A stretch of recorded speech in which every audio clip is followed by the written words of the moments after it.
We all know the importance of electricity and how much we rely on it. This, we don't believe, will change in the short or the long-term future.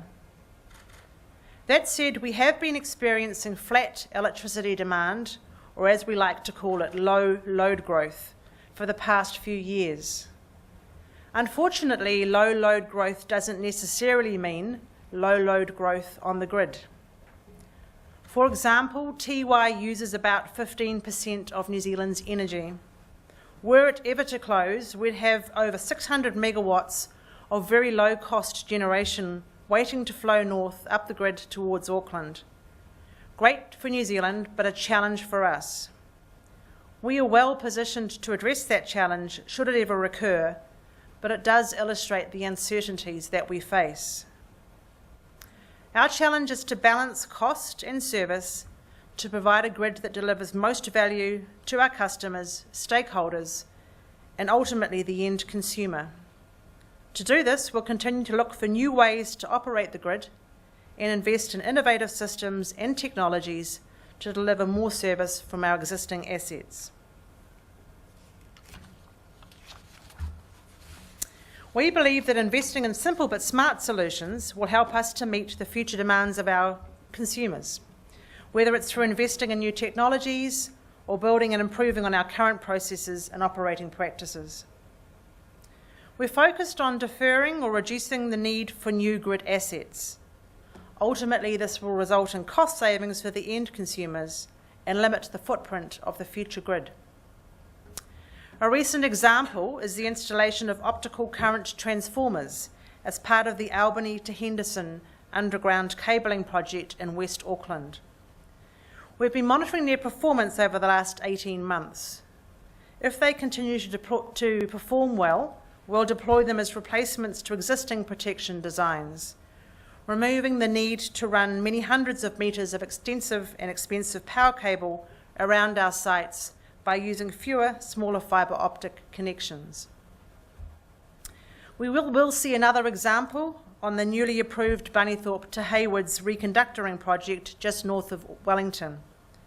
We will be trialling a new type of conductor, which is wire, on a small section of that line within the next 2 years.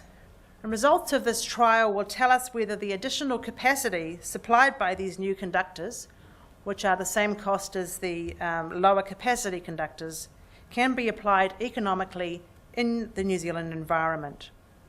And these are the types of initiatives you'll see coming out of Transpower in the coming years.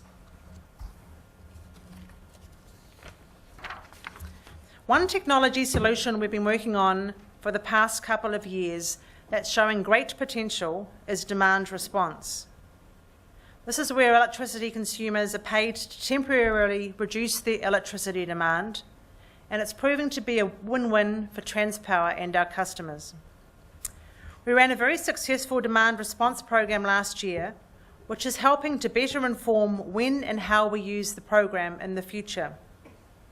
The program's results were very encouraging in terms of price responsiveness, limited participant fatigue, and full participation. We often received oversubscription. Our next demand response program has just been launched with a focus this time on commercial building owners with standby generation. This program will broaden the participant numbers to 100 from 8 in the last program and give us further insights into how demand response can be used to defer or avoid transmission investment. The majority of our assets run over private property, and building positive working relationships with landowners continues to be a priority. Having our assets on private land brings a unique set of challenges, and one of these is being able to continue to ensure we have clear access to our assets. Over the past couple of years, we've been working with local authorities to implement buffer corridors in their regional and district plans, following a requirement to do so under the National Policy for Electricity Transmission. Buffer corridors promote a clear corridor around our assets to help manage the risk to people and property and ensure we always have full access to our assets. We don't want to spend millions of dollars to build new assets because we can't use a perfectly functioning line running alongside, because it's underbuilt with houses. 18 councils now have buffer corridors in their district plans, and we're continuing to work with the remaining councils on their processes. We need to conduct our work with fairness and respect for the wider communities that we impact. We want to be open about our plans and projects, consult with affected people, understand and listen to their concerns. Working in partnership with communities affected by our work is important to us, and we're committed to building closer relationships with affected communities and landowners. Our community sponsorship program aims to ensure that we're helping those directly affected by our works. The Transpower Community Care Fund continues to be a major success. Last year, the fund awarded grants totalling close to $1 million to 52 community-based projects nationwide. Projects included funding upgrades of school swimming pools, playgrounds, and community halls, as well as walking and biking tracks. The Community Care Fund is complemented by Greenline. It's $150,000 per year, which is our community environmental program, where we provide funding and volunteers for their environmental projects. We completed the second year of our 3-year Greenline partnerships with Kapiti, Manawatu and Horowhenua councils.